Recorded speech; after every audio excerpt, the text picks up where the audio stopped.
نحمداللہ علی ما رزقنا زیادتاً فی الاحباب نسلم و نصلی علی من ارسل بفصل الکتاب ونشهد ان لا الہ الا اللہ وحدہ متکبرا متجبرا بالکمال ونشهد ان محمدا عبده ورسوله اما بعد فاعوذ باللہ من الشیطان الرجیم بسم اللہ الرحمن الرحیم ذالک مثلهم فی التوراۃ ومثلهم فی الانجیل سبحانک لا علم لنا الا ما علمتنا انک انت العلیم الحکیم یا رب صلی وسلم دائما ابدا علی حبیبک خیر الخلق کلہم۔ بڑا ہوگا ہے اس جہان میں باطل کا، کوئی فاروق پھر اٹھے تو حق کا بول بالا ہو۔ اہل جہاں میں شور و غوغا ہے کفر کا، عرب کے ریگ زاروں سے کوئی فاروق پیدا ہو، شان حق عویدہ ہو۔ سامعین محترم، یکم محرم الحرام سیدنا فاروق اعظم رضی اللہ تعالیٰ عنہ کی یوم شہادت ہے۔ اس یوم شہادت کے حوالے سے بات کر رہے ہیں۔ سیدنا فاروق اعظم رضی اللہ تعالیٰ عنہ وہ ہستی ہیں جس کو اللہ تعالیٰ نے بڑی بلندی عطا کی ہے، بڑی وسعت عطا کی ہے، اور وہ شخصیت نبی پاک صلی اللہ علیہ وسلم نے فرمایا اگر نبوت میرے بعد ختم نہ ہوتی تو پھر یہ عمر اس قابل تھے کہ ان کے سر پہ نبوت کا تاج سجایا جاتا، لیکن نبوت نبی علیہ السلام پہ اختتام ہو گئی، ختم ہو گئی۔ اس کے بعد کسی اور نبی نے نہیں آنا۔ اس لیے سیدنا فاروق اعظم رضی اللہ تعالیٰ عنہ پہ مختصر بات کرتے ہیں۔ عمر ان کا نام تھا، ان کے والد محترم کا نام خطاب تھا۔ انہوں نے اسلام قبول کیا تو اسلام بڑا کمزور تھا، تو اس کے بعد جب یہ آئے تو اسلام کو طاقت مل گئی، وسعت مل گئی، کامیابی مل گئی، اسلام پھیل گیا۔ اس عنوان پہ بات ہوگی۔ پہلے بات حضرت عمر کی فتوحات پہ کرتے ہیں، اور جو اللہ تعالیٰ نے مثال ذالک مثلهم فی التوراۃ ومثلهم فی الانجیل، جو مثال اللہ نے تورات میں پیش کی عمر کی، جو انجیل میں پیش کی اور جو زبور میں پیش کی، اس کے حوالے سے بات کرتے ہیں کہ سورہ فتح کے آخر میں اللہ تعالیٰ نے فرمایا کہ ذالک مثلهم فی التوراۃ، ان کی مثال میں نے تورات میں پیش کی ہے، ومثلهم فی الانجیل، میں نے انجیل میں پیش کی ہے، عیسیٰ علیہ السلام کی کتاب میں۔ موسیٰ علیہ السلام کی تورات نازل ہوئی تو موسیٰ علیہ السلام کے صحابہ کا تذکرہ تورات میں 7 مقام پہ آیا، نبی علیہ السلام کے صحابہ کا تذکرہ 11 مقام پہ آیا۔ زبور نازل ہوئی داؤد علیہ السلام پہ تو داؤد علیہ السلام کے صحابہ کا تذکرہ 10 مقام پہ آیا، نبی علیہ السلام کے صحابہ کا تذکرہ 13 مقام پہ آیا۔ انجیل نازل ہوئی عیسیٰ علیہ السلام پہ تو عیسیٰ علیہ السلام کے صحابہ کا تذکرہ 6 مقام پہ آیا، نبی پاک صلی اللہ علیہ وسلم کے صحابہ کا تذکرہ 9 مقام پہ آیا۔ اس لیے ان کتابوں میں ان کا تذکرہ کیا گیا۔ اب سیدنا فاروق اعظم کی وہ بات کرتے ہیں جن کی مثال تورات میں تھی، زبور میں تھی، انجیل میں تھی۔ سیدنا فاروق اعظم مسجد نبوی میں تھے، انہوں نے قافلہ بھیجا، روم کا علاقہ فتح ہوا، شام کا علاقہ فتح ہوا، فلسطین کا علاقہ فتح ہوا، یہ مراکش کے علاقے فتح ہوئے۔ جب یہ اسلامی فوج فلسطین میں پہنچی تو فلسطین میں اہل کتاب تھے، عیسائی اور یہودی تھے، تورات زبور انجیل کو ماننے والے تھے۔ ان لوگوں نے کہا کہ ہماری کتابوں میں لکھا ہے آخری پیغمبر کے جب بھی صحابہ آئیں ان کے ساتھ لڑائی نہیں کرنی، جنگ نہیں کرنا، جہاد نہیں کرنا، تم شکست کھاؤ گے۔ ادب احترام کے ساتھ یہ چابیاں ان کے امیر کے حوالے کر دینی ہیں۔ یہ پیغام لے کر فلسطین سے مسجد اقصیٰ سے ایک شخص چلا، وہ مدینے میں پہنچا۔ جب مدینے میں آئے حضرت عمر کے پاس یہ پیغام پہنچا کہ وہاں کے لوگ آپ کو بلا رہے ہیں، وہ چابیاں آپ کو دینا چاہتے ہیں۔ سیدنا فاروق اعظم رضی اللہ تعالیٰ عنہ مدینے سے چلے، کھدر کے کپڑے پہنے ہوئے ہیں، ان کپڑوں وہ بھی پرانے کپڑے ہیں، ان کپڑوں پہ پیبند لگے ہوئے ہیں اور ایک کونے میں پیبند چمڑے کا لگا ہوا ہے، اور یہ یہاں سے چلے پرانے کپڑے پہنے ہوئے ہیں، اس پہ پیبند لگے ہوئے ہیں، مسلمانوں کے امیر المؤمنین ہیں، یہ مدینہ سے چلے۔ انہوں نے اپنے غلام اسلم سے کہا ایک سواری کا بندوبست کرو۔ گھوڑا لایا گیا، اس گھوڑے پہ یہ سوار ہوئے۔ ان کے پاس کوئی بیڑا نہیں ہے، ان کے پاس تو دنیا کے وسائل نہیں ہیں، لیکن اللہ کی مدد تھی۔ اللہ کی مدد سے یہ مدینے سے چلے، راستے میں سوار ہوئے تو اپنے غلام کے ساتھ حضرت عمر نے یہ بات کہی کہ راستے میں آدھا سفر میں نے کرنا ہے گھوڑے پہ، آدھا سفر آپ نے کرنا ہے، تھوڑا تھوڑا کر کے تاکہ آسانی کے ساتھ ہم مسجد اقصیٰ پہنچ جائیں۔ یہ 3-4 دن کا سفر تھا۔ اس سفر میں یہ سفر کر کے نکلے۔ جب سفر کر کے نکلے مسجد اقصیٰ کے قریب، جب یہ پہنچنے کے قریب تھے تو غلام کی سواری آئی کہ وہ گھوڑے پہ سوار ہو، عمر کی باری آئی کہ وہ پیدل چلے۔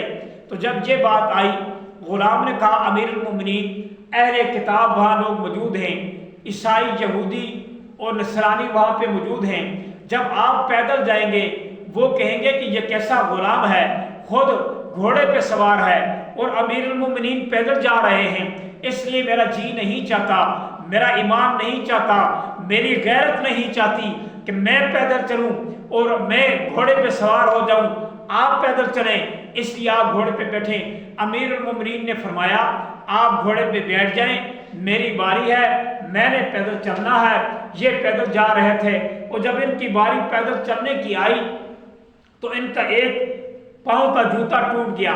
جب جوتا ٹوٹ گیا تو ایک ہاتھ، اس ہاتھ میں اونٹ کی گھوڑے کی رسی پکڑی ہوئی ہے، اس ہاتھ میں ٹوٹا ہوا جوتا پکڑا ہوا ہے۔ حضرت عمر جا رہے ہیں، ایک پاؤں کا جوتا ہے، دوسرا پاؤں ننگا ہے، اور امیر المؤمنین کی یہ شان ہے، یہ 22 لاکھ مربع میل کا حکمران ہے، 22 لاکھ مربع میل کا حکمران چل کے پیدل جا رہا ہے، غلام سواری پہ سوار ہے۔ پوری دنیا کو یہ اللہ تعالیٰ دکھانا چاہتے ہیں جنہوں نے میرا کلمہ پڑھا ہے، جنہوں نے میرا دین لیا ہے، دین کو اپنایا ہے، ان کے پاس انسان کی قدر ہے، انسانی ہمدردی ہے، ان کے پاس عدل ہے، انصاف ہے کہ غلام گھوڑے پہ سوار ہے اور امیر المؤمنین پیدل جا رہے ہیں۔ مسجد نبوی کے قریب گئے، اہل کتابیوں نے آ کے ان کا آ کے استقبال کیا، انہیں صحابہ ملے، انہیں یہودی ملے، عیسائی ملے، سب لوگوں نے احترام کے ساتھ سلام کیا، مصافحہ کیا۔ مصافحہ کرنے کے بعد امیر المؤمنین مسجد اقصیٰ میں داخل ہوئے۔ مسجد اقصیٰ کے دروازے پہ ایک طرف انجیل لے کے یہ زبور والا بیٹھ گیا، اس طرف تورات والا بیٹھ گیا، اس طرف زبور والا بیٹھ گیا۔ مسجد کے دروازے سے داخل ہوتے ہوئے اندر دائیں طرف مسجد میں انجیل والا بیٹھ گیا، یہ تینوں کتابوں والے بیٹھے ہوئے ہیں۔ جب امیر المؤمنین قریب آئے تو جب ان کا وہاں کا بڑا تھا، پادری تھا یا ان کا نمبردار تھا یا علاقے کا وڈیرا تھا، اس نے حضرت عمر کی طرف دیکھا، پھر کتاب والے کی طرف دیکھا، تورات والے کی طرف دیکھا، تو جب اس نے دیکھا تو تورات والے نے سر یوں ہلا دیا، پھر حضرت عمر کی طرف دیکھا، پھر اس نے زبور والے کی طرف دیکھا تو زبور والے نے بھی یوں سر ہلایا۔ جب اندر داخل ہوئے تو اندر داخل ہوتے ہوئے حضرت عمر کی طرف بھی دیکھا اور ادھر انجیل والے کی طرف دیکھا، انجیل والے نے بھی سر ہلایا۔ جب حضرت عمر داخل ہوئے، حضرت عمر نے تحیۃ المسجد کے اندر نوافل ادا کیے، اللہ کے شکر ادا کیا۔ شکر ادا کرنے کے بعد باہر نکلے، ایک بوڑھا شخص آیا، اس کے ہاتھ میں ایک کاغذ کا ٹکڑا یہاں لکھا ہوا تھا، اور اس ٹکڑے پہ لکھا ہوا تھا کہ جب یہاں پہ میری بادشاہی آئی تو یہ جگہ تیری ہے۔ یہ شخص قریب آیا، یہ بوڑھا تھا، اس بوڑھے کو دونوں بازوؤں سے کاندھوں سے پکڑا ہوا تھا اور اس کو سہارے پہ لے کے جا رہے تھے۔ یہ بھی باہر نکلا۔ جب یہ پرچی پکڑائی گئی، حضرت عمر نے فرمایا باقی باتیں بعد میں ہیں۔ وہاں کے جو پادری تھے ان سے پوچھا باقی بات بعد میں ہوگی، مجھے یہ بتاؤ۔ ادھر ایک کتاب والا بیٹھا ہوا تھا، مجھے دیکھ کے آپ نے اسے دیکھا، اس نے بھی سر ہلایا۔ ادھر بیٹھا ہوا تھا، اس نے بھی سر ہلایا۔ اندر بیٹھا ہوا تھا، اس نے بھی سر ہلایا۔ کیا وجہ ہے؟ کیا ماجرا ہے؟ یہ کون ہے اور انہوں نے کیا کہا ہے؟ اس پادری نے کہا یہ دائیں طرف بیٹھنے والا تورات کا عالم ہے، یہ بائیں طرف بیٹھنے والا زبور کا عالم ہے، یہ اندر بیٹھنے والا انجیل کا عالم ہے۔ یہ تینوں ان کتابوں کے عالم ہیں، یہ صاحب علم ہیں، یہ ایک کتاب کا علم رکھنے والے ہیں۔ ان کو میں نے راستے میں بٹھایا تھا کہ آخر زمان پیغمبر کا جو خلیفہ آئے گا، امیر المؤمنین آئے گا، عمر ابن خطاب آئے گا، اس عمر ابن خطاب کی نشانیاں تیری کتاب میں کیا ہے، اس کی کتاب میں کیا ہے، یہ انجیل کی کتاب میں کیا ہے، میں نے اس لیے نہیں بٹھایا ہے۔ تو حضرت عمر نے فرمایا کیا نشانی ہے؟ تورات والے نے کہا ذالک مثلہم فی التورات، تورات والے نے کہا میری کتاب میں یہ نشانی ہے کہ جب عمر آئے گا اس کا غلام گھوڑے پہ سوار ہوگا، عمر خود پیدل چل کے آئے گا۔ میری کتاب نے یہ کہا، میں نے سر ہلا دیا کہ عمر یہی ہے۔ ادھر زبور والے سے پوچھا گیا تیری کتاب میں کیا لکھا ہوا ہے؟ زبور والے نے کہا کہ میری کتاب میں یہ لکھا ہوا تھا جب عمر آئے گا اس کے دائیں ہاتھ میں گھوڑے کی رسی ہوگی، بائیں ہاتھ میں ٹوٹا ہوا اس نے جوتا پکڑا ہوا ہوگا۔ تو میں نے جب دیکھا عمر کے ایک ہاتھ میں مہار ہے، رسی ہے، ایک ہاتھ میں ٹوٹا ہوا جوتا ہے، تو میں نے کہا کہ میری کتاب میں یہی نشانی ہے، میں نے بھی سر ہلا دیا۔ آگے جب اندر داخل ہوئے، اندر والے سے پوچھا کہ تیری کتاب میں کیا لکھا ہوا ہے؟ تو انجیل کے عالم نے کہا، انجیل کے علم رکھنے والے نے کہا میری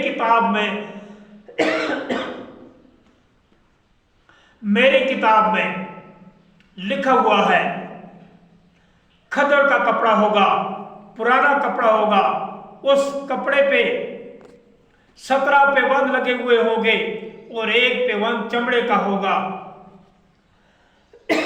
یہ میری کتاب میں لکھا ہوا تھا۔ جب میں نے عمر کو دیکھا، وہ پیوند دیکھے، وہ کپڑا دیکھا، تو میں نے بھی سر ہلایا کہ یہ وہی عمر ہے۔ اس لیے اللہ نے فرمایا ذالک مثل فی التورات، اس کی مثال میں نے تورات میں پیش کی ہے، ومثل فی الانجیل، اور انجیل میں پیش کی ہے۔ یہ حضرت عمر کی شان جو تورات زبور انجیل میں پیش ہوئی، یہ وہ بات تھی۔ پھر باہر نکلے، صحابہ نے پوچھا جس شخص کے ہاتھ میں یہ ایک پرچی لکھی ہوئی ہے، کاغذ کا ٹکڑا ہے، یہ کون ہے؟ حضرت عمر نے فرمایا میں کم عمر میں تھا، چھوٹی عمر میں تھا، یہ مسجد نبوی، یہ مسجد اقصی کے سائے میں یا اونٹ چرایا کرتا تھا، بکریاں چرایا کرتا تھا۔ حضرت عمر نے فرمایا میں بکری چرایا کرتا تھا، اونٹ چرایا کرتا تھا، دن کو گرمی ہوتی، دھوپ ہوتی، یا مسجد کی دیوار کے سائے میں آ کے دن کو میں بیٹھ جاتا، سو جاتا۔ ایک دن ایسا ہوا، ایک شخص آیا، اس نے میرے آ کے ٹانگ سے یوں کپڑا اٹھایا، کپڑا اٹھانے کے بعد دیکھا، دیکھنے کے بعد اس نے اپنے ساتھ والے سے کہا وہ شخص یہ ہے جس کے دور میں یہ علاقہ فتح ہوگا، یہاں اس کی حکمرانی آئے گی۔ یہ کہہ کر میرے پاس سے چلا گیا۔ جانے کے بعد وہ کاغذ لے کے آیا، اس نے مجھے کہا اس کاغذ پہ لکھو کہ جب یہاں پہ میری حکمرانی آئی، یہ علاقے میرے ماتحت ہوئے تو یہ زمین آپ کی ہوگی۔ تو یہ میرے پاس کاغذ لے کے آیا۔ میں اس وقت کم عمر کا تھا، لڑکا تھا۔ میں نے جان چھڑانے کے لیے انہیں کہا کہ ٹھیک ہے کاغذ پہ لکھو، جب میری حکمرانی آئی تو جگہ تمہاری ہوگی۔ تو اس لیے یہ وہ کاغذ کا ٹکڑا لے کے آیا کہ اس وقت حضرت عمر کی کم عمر کی تھی، عمر کم تھی، 12 سال یا 8 سال یا 10 سال کا کی عمر کی تھے، اس وقت بکری چرایا کرتے تھے۔ اللہ تعالیٰ نے انہیں اتنی بصیرت عطا کی، اللہ تعالیٰ نے اتنی وسعت عطا کی، اتنی حکمرانی عطا کی کہ 22 لاکھ مربع میل کے حکمران بنے۔ حضرت عمر کی فتوحات کے بعد سب سے پہلے مدینہ کے شہر کو مدینہ کی ریاست کا لقب حضرت عمر نے دیا۔ بچوں کے نام جو کمیٹیوں میں لکھے جاتے ہیں، فارم بے بنائے جاتے ہیں، یہ فارم بے بھی حضرت عمر نے ایجاد کیا۔ 4 تکبیر صلاۃ الجنازہ جو پڑھا جاتا ہے، یہ بھی حضرت عمر نے مختص کیا۔ 20 تراویح نماز کی بھی حضرت عمر نے مختص کی کہ یہی پڑھی جائیں گی۔ اس کے بعد حضرت عمر نے قانون بنایا، عدالتیں بنائی، عدالتوں میں قاضی بھی حضرت عمر نے بٹھائے، فوج کا محکمہ بھی حضرت عمر نے بنایا، فوج کی چھاونی بھی حضرت عمر نے بنائی، مکے سے لے کر مدینے تک راستے میں پولیس کی چوکی بھی حضرت عمر نے بنائی۔ یہ محکمہ پولیس، یہ محکمہ فوج، یہ سارے معاملات حضرت عمر نے کیے۔ حضرت عمر رضی اللہ تعالیٰ عنہ نے جو قانون بنایا، ان کے بعد ہر آنے والا حکمران ان کا قانون پڑھتا، پڑھنے کے بعد اسے حکومت میں لایا جاتا۔ 800 سال تک حضرت عمر کا قانون بنایا ہوا دنیا پہ چلایا گیا۔ یہ حضرت عمر کی شان ہے اور ان کی اتنی بڑی عظمت۔ حضرت عمر نے دعا فرمائی، یا اللہ مجھے شہادت کی موت عطا کر، موت بھی مدینے کی ہو، موت بھی شہادت کی ہو، موت بھی مجھے مصلی رسول کی ہو، اور موت بھی مجھے محراب رسول کی ہو۔ یہ دعا اللہ تعالیٰ نے حضرت عمر کی قبول ہوئی۔ مدینے کا شہر، مسجد نبوی، نبی کا محراب، نبی کا مصلی، نماز پڑھا رہے تھے۔ 27 ذی الحجہ کی صبح فجر کی نماز تھی، 27 ذی الحجہ کی نماز پڑھا رہے تھے۔ باہر سے یہ مجوسی، یہ آگ کی پوجا کرنے والا شخص تھا، یہ غلام تھا، اس کو کسی نے خرید کر حضرت عمر کے لیے اختیار کر کے ایران سے بھیجا گیا۔ فجر کی نماز میں اس نے سیدنا فاروق اعظم رضی اللہ تعالیٰ عنہ پہ تلوار چلائی، حضرت عمر زخمی ہو گئے۔ 1 محرم کو حضرت عمر شہید ہو گئے۔ جس پہ طاہر نے کلام پڑھا ہے، اس کا ایک شعر میں بھی پڑھتا ہوں کہ طاہر کہتا ہے کہ مسجد نبوی 1 محرم دے گیا جان فاروق اعظم، پی کر جام شہادت جس کا ساتھ نبی کے سو جانا۔ وہ جام شہادت پی کر نبی پاک صلی اللہ علیہ وسلم کے ساتھ سو گئے۔ اب وہ آج تک سوئے ہوئے ہیں، قیامت تک سوئے رہیں گے۔ یہ حضرت عمر کی شان ہے۔ اللہ تعالیٰ سے دعا ہے اللہ پاک حضرت عمر کی محبت ہمیں اخلاص کے ساتھ، عقیدت کے ساتھ عطا فرمائے، ہمارے لیے نجات کا ذریعہ بنائے۔ استغفر اللہ لی ولکم ولسائر المسلمین فاستغفرہ انہ هو الغفور